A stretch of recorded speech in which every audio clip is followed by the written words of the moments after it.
अध्यक्ष जी,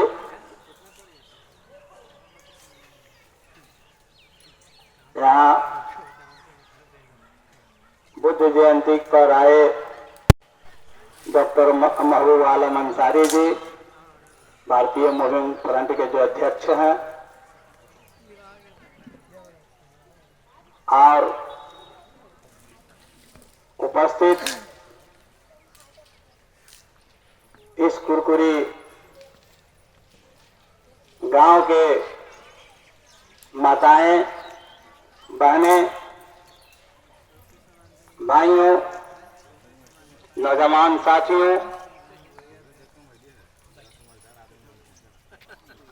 इस कार्यक्रम के आयोजक रोशन जी, सबों को मैं नमन करता हूं, बधाई देता हूं। साथियों,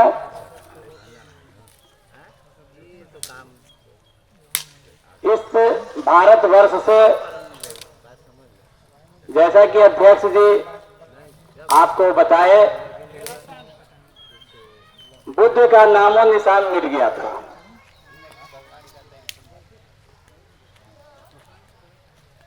बुद्ध ने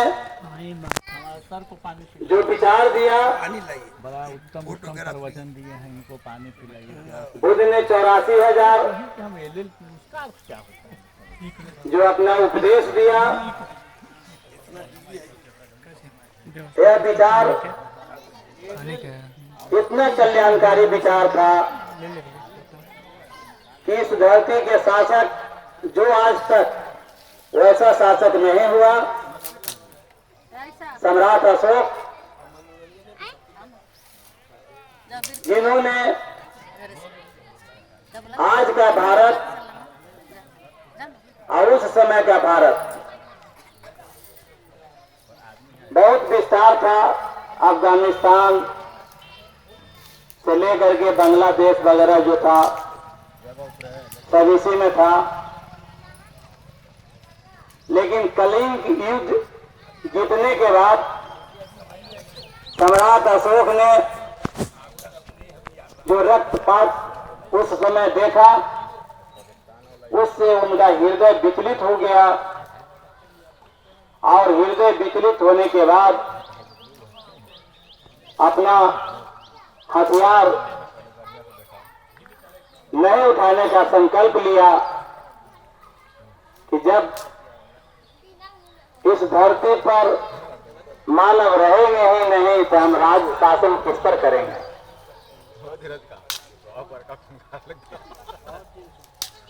और उन्होंने सोचने लगा, उसी बीच उस लाश के बीच से एक बनते जा रहे थे, और उनका चेहरा देखकर उनको लगा कि हम लोग सब शोक मना रहे हैं, यह बनते इस लाश के बीच से कोई शिक्षक नहीं, कोई इस पर अथी नहीं जा रहा है बेचारा। उसको बुलवाए, बुलवाने के बाद उनसे जो उपदेश मिला,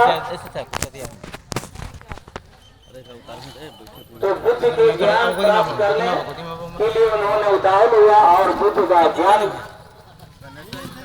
प्राप्त करने के लिए उनके गुरु से जाकर के शिष्य बने सम्राट अशोक। और समता, समानता, बंधुता की बात उनके अंदर प्रवेश किया, और उस समय से बिना हथियार के शासन करना शुरू किया। और बुद्ध का जो विचार था, उस विचार को फैलाने के लिए अपने बेटा और बेटी, संघमित्रा एक बेटी थी और बेटा एक महेंद्र थे, दोनों को बुद्ध के विचार फैलाने के लिए श्रीलंका भेजने का काम किया। तो सम्राट अशोक पूरे परिवार बुद्ध के विचार पर चलने लगा, बुद्ध का जो विचार था वो आचरण करने लगा, और उस विचार से यहाँ के जनता इतना प्रेमी हो गया सम्राट अशोक के कि उस समय बुद्ध का विचार किया था। बुद्ध को क्या ज्ञान प्राप्त हुआ? बुद्ध को ज्ञान प्राप्त हुआ कि दुख है तो उसका कारण है, कारण है तो उसका निवारण है, उपाय है।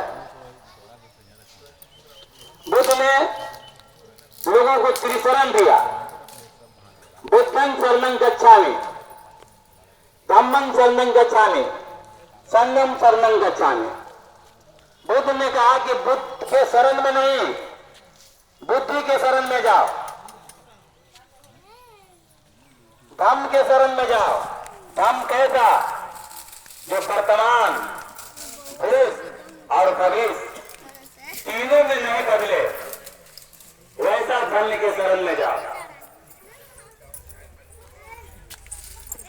संगम शरणं गच्छामि, अच्छे संघ के शरण में जाओ। ऐसा नहीं कि शराब पीने वाले के संग में जाओगे तो शराबी बनोगे, जुआ खेलने वाले के संग में जाओगे जुगेरी बनोगे, पढ़ने लिखने वाले डॉक्टर और इंजीनियर के शरण में जाओ, संग में रहोगे, डॉक्टर इंजीनियर बनोगे। अब तुम्हें कैसा संग चाहिए तुम ढूंढो। बुद्ध ने कहा अत्य दीपो पवा, अपना दीपक स्वयं बनो, अपना प्रकाश स्वयं बनो। ये विचार पर सम्राट अशोक चलते थे। बुद्ध ने पंचशील दिया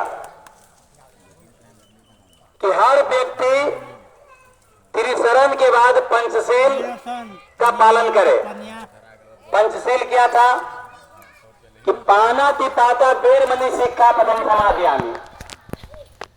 जो व्यक्ति शरीर या वाणी से हत्या नहीं करेगा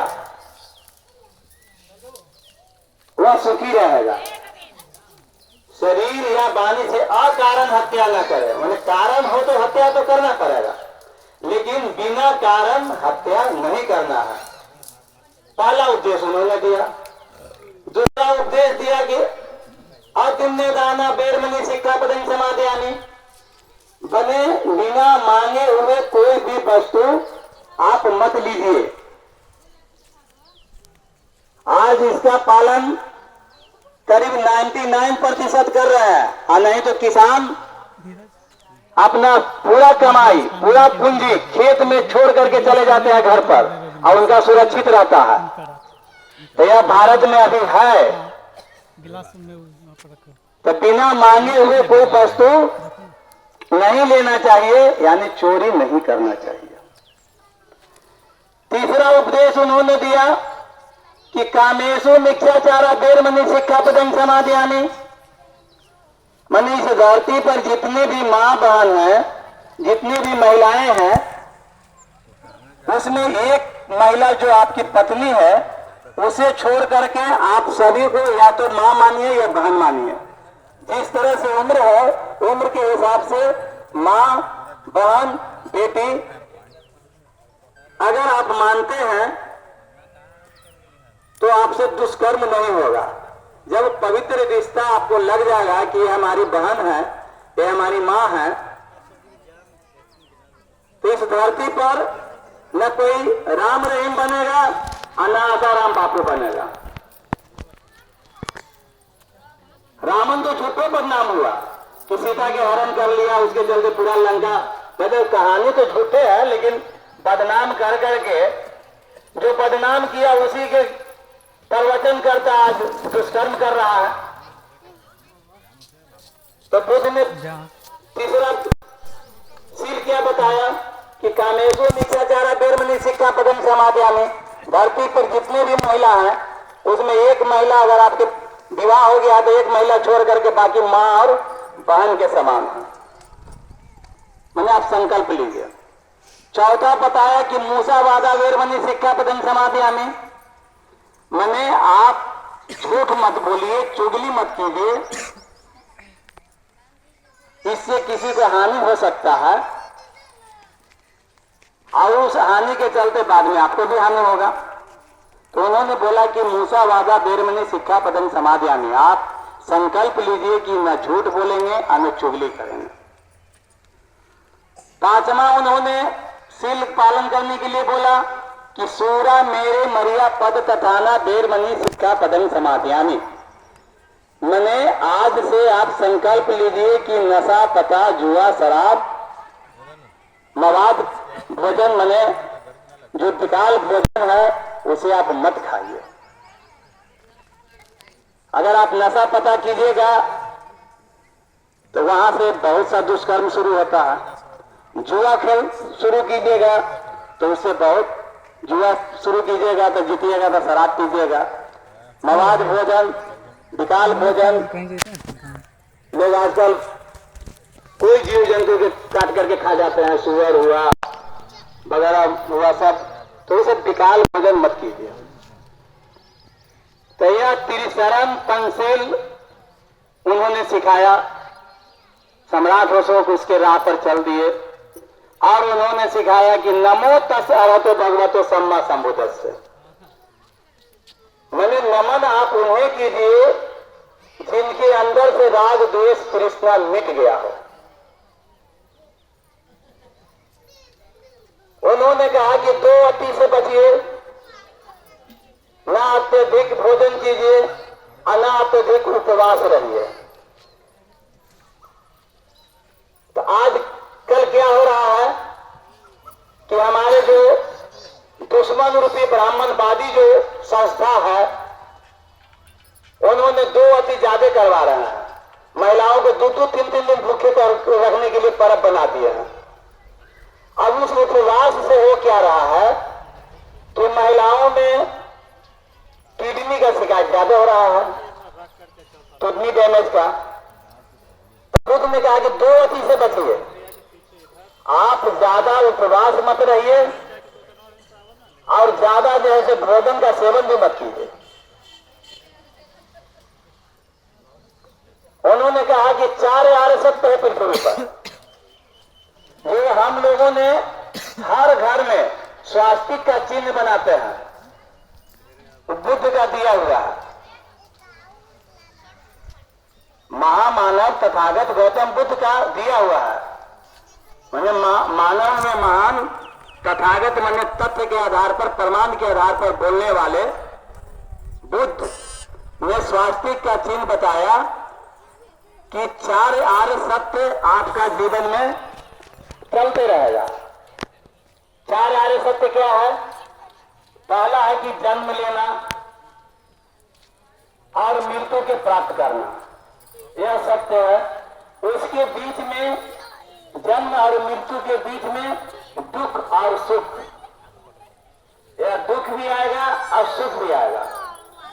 तो दोनों में तथागत बुद्ध ने कहा कि समता बनाए रखिए। दुख में आप घबराइए मत और सुख में इतराइए मत। आज देखते हैं किसी के घर में अगर तिलक मिल गया 10-20 लाख रुपया, तो इतराता इतना है कि मार लाओ, कार लाओ, तो ऐसा भोजन बनाओ, तो ऐसा पराठा छोड़ो, तो ऐसा रथ ले जाओ, ऐसा ये ले जाओ, जिससे होता है कि उसको दुख लग जाता है। पराठा छोड़िएगा, बंदूक छोड़िएगा, फायरिंग कीजिएगा, तो आप तो खुशी में छोड़ रहे हैं, किसी को लग गया तो दुख आ गया। पराठा छोड़े, किसी के गांज में लग गया, किसी के झाल में लग गया, आग दुख आ गया। सबको भरपाई आपको करना है। तो बुद्ध ने बताया कि 4 आर्य सत्य है, जन्म को लेना और मृत्यु को प्राप्त करना और उसके बीच में दुख और सुख करना। तो दुख में आप घबराइए और सुख में इतराइए मत, समता बनाए रखिए। तो आप लोग कोई भी पूजा पाठ करते हैं तो देखते हैं कि 2 चिन्ह समता का देते हैं, बराबर का, और 5 चिन्ह भी आप लोग महिलाएं लोग पाते हैं। और हमारे जो धर्म के ठेकेदार है मनोवादी, वो भी 5 को चिन्ह पाते हैं, लेकिन 5 चिन्ह का मतलब नहीं समझते कि क्या होता है। कहीं कहीं 3 चिन्ह भी देखते हैं, नया नया चूल्हा बनता है तो देखते हैं कि 3 को चिन्ह रहता है, कहीं कहीं 5 को चिन्ह रहता है।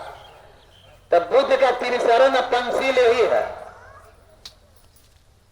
वो चिन्ह पाते समय आप लोग इस पाठ दोहराइएगा, बुद्धं शरणं गच्छामि, धम्मं शरणं गच्छामि, संघं शरणं गच्छामि। 5 गो चिन्ह का मतलब हुआ पाना पिपाता पेड़ मनी सिक्का पतंग समाधियामी आदिन्य दाना। इसी तरह से 5 गो मैंने आप संकल्प लेते हैं कि मैं झूठ नहीं बोलूंगा, हत्या नहीं करूंगा, चोरी नहीं करूंगा, व्यभिचार नहीं करूंगा, नशा पता नहीं करूंगा। यह ब्राह्मण आपको नहीं समझाएगा। ब्राह्मण कहता है कि नियम चला रहा है पूर्वजों से, लेकिन नहीं, नियम नहीं है। यह जो है से एक तरह से जो पढ़े लिखे आदमी नहीं थे ना, तब मैंने जब मैं 7वां 8वां क्लास में पढ़ता था तो उस समय हमारे यहाँ दही देने के लिए आते थे, तो पूछे कि भाई आज कितना दिन होगा पैसा, तो वैसे कल बताऊंगा। तो कल का डायरी में बताना, घर में जाएगा मैं तो रोज चिन्हा दे देगा, चिन्हा गिन हुए ना तब बताऊंगा कि तो वही आपका चिन्ह ही है श्री शरण का पंसील का जो चूल्हा में देते हैं। स्वास्तिक का चिन्ह जो देते हैं आप दरवाजा पर, वो 4 आर्य सत्य है, ये सूचक है कि हम जन्म लिए हैं, मृत्यु को प्राप्त करेंगे, दुख भी आएगा सुख भी आएगा, दोनों में समता बनाए रखना है, न दुख से घबराना है। अगर घबरा जाइएगा तो कारण पता नहीं चलेगा, निवारण पता नहीं चलेगा, आप तो रोते ही रह जाइएगा कि हार्ट अटैक कर गया, बेहोश हो गया। नहीं, उसका उपाय ढूंढिए। किसी को चीनी की कमी हो जाता है तो बेहोश हो जाते हैं, तो आप उस लक्षण को जानिए, जरा सा चॉकलेट दे दीजिए मुंह में, वो बेहोशी खत्म हो जाएगा। किसी को नमक की कमी हो गया, तो ये सब डॉक्टर वैज्ञानिक युग में बुद्ध ने वैज्ञानिक तौर तरीका से समझाया लोगों को। तो उसी राह पर सम्राट अशोक ने चला। अब पूरे भारत के लोग उनके राह पर बुद्ध के विचार पर चल पड़े। तो इसका नतीजा हुआ कि यहाँ ताला नहीं लगता था किसी घर में। अध्यक्ष जी बोले यहाँ कहीं ताला चोरी नहीं होता था, किसी के मन में विकार पैदा नहीं होता था। आदिम में दाना बेर मैंने सिक्का पतंग का सब कोई संकल्प ले लिया था कि बिना मांगे कोई वस्तुएं नहीं लेना है। ये चर्चा पूरा विदेश तक फैल गया। विदेश के लोग यहाँ घूमने आते थे। विश्व गुरु भारत कहलाता था। यहाँ 16 गो विश्वविद्यालय 17 हुआ था। बाहर से लोग आते थे पढ़ने के लिए, घूमने के लिए। तो किसी पर्यटक का वहां पर एक लोटा छूट गया विदेशियों का। अब चल गया, पहले तो पैदल जाते साधन था नहीं, चल गया 50 कोस, तब याद पड़ा, जरूरत पड़ा तो लौट करके नहीं आएगा। इसके लोटा के लिए फिर 50 कोस पीछे नहीं जाएंगे। लेकिन फिर जब उस साल भर के बाद वो घूमने का फिर निश्चय बने, घूमने आया भारत में, तो उसको उसी राह से जाना था। चूंकि अब जाना है तो इसी राह से फिर जाना है। बुझ गया तो देखा कि मेरा लोटा यही है। तब उसने जैसे कहा कि भाई भारत के लोग ऐसे हैं कि साल भर के बाद भी मेरा लोटा वहां के वहां पड़ा रह गया, कोई छुआ नहीं। क्योंकि सब कोई संकल्पित था कि आज दिन में दाना बेर मैंने सिक्का पता, मैंने बिना मांगे हमको कोई लेता नहीं है, पड़ा तो पड़ा लो, उसका क्या मतलब। ये था भारत। अध्यक्ष जी ने बताया कि 10वां पीढ़ी सम्राट अशोक का 10वां पीढ़ी की हत्या कर दिया कौन, पुष्मित्र शुंग ने। उसका रसोईया का वो रसोईया में गया, रसोईया का नौकरी ढूंढने, क्योंकि उसको तो नियत का कला था। तो रसोईया बन करके गया। धीरे धीरे वो अपना पराक्रम दिखाते दिखाते वह वहां का जो कुछ बोलते सिपाही का वह हेड बन गया और सम्राट अशोक का 10वां पीढ़ी को कत्ल कर दिया और वहां का शासक बन गया। शासक बन गया तो असरपी दे दे कि जितना भी बौद्धिस्ट थे, बनते जिसका माने अंत नहीं हो, उन सबको कत्ल कर करके और बहुत दिन तक चला। उसके बाद यहाँ मुगल शासन किए, उसके बाद जैसे अंग्रेज शासन किया, तो अंग्रेज 190 साल शासन किया। उसमें जाकर के भारत के लोगों को कुछ राहत मिला। जितना अत्याचार उन लोगों ने किया करते थे ब्राह्मणवादी व्यवस्था में, उनका शासन नहीं आया तो उन लोगों से मिल करके शासन अपना बरकरार रखा। अंग्रेज जब आए तो उनको, लेकिन अंग्रेज को समझ में आया और धीरे धीरे हमारे महापुरुष अंग्रेजों को समझाया, समझाने में सफल हुए, तब हम लोगों को पढ़ने लिखने का अधिकार मिला। अंग्रेज के शासन में सावित्रीबाई फुले, ज्योतिबाई फुले स्कूल खोले। छत्रपति साहू जी महाराज आरक्षण का सिस्टम लगाया। फिर देश आजाद हुआ। आजाद होने के बाद संयोग विश्व में के एक लौटा पढ़े लिखे छात्र बाबा भीमराव अंबेडकर ने संविधान लिखने का उनको मौका मिला। संविधान सभा का वो अध्यक्ष बने और बाहर से पढ़ करके आए थे। छत्रपति साहू जी महाराज के कारण उन्होंने पढ़ाया लिखाया, छात्रवृत्ति दे करके। और जो महापुरुषों का वो किताब पढ़े थे और जो यहाँ भारत के लोगों में जो 7,000 जातियों में जो बांटा मंगवादियों ने, उसको 6 वर्ग में बांट दिए। जाति खत्म, वर्ग में बांट दिए। अनुसूचित जाति, अनुसूचित जनजाति, अति पिछड़ा, माइनॉरिटी जो अल्पसंख्यक लोग हैं, और जनरल। अब जैसे जितना जो गरीब था उसके अनुसार उन्होंने उसके विकास के लिए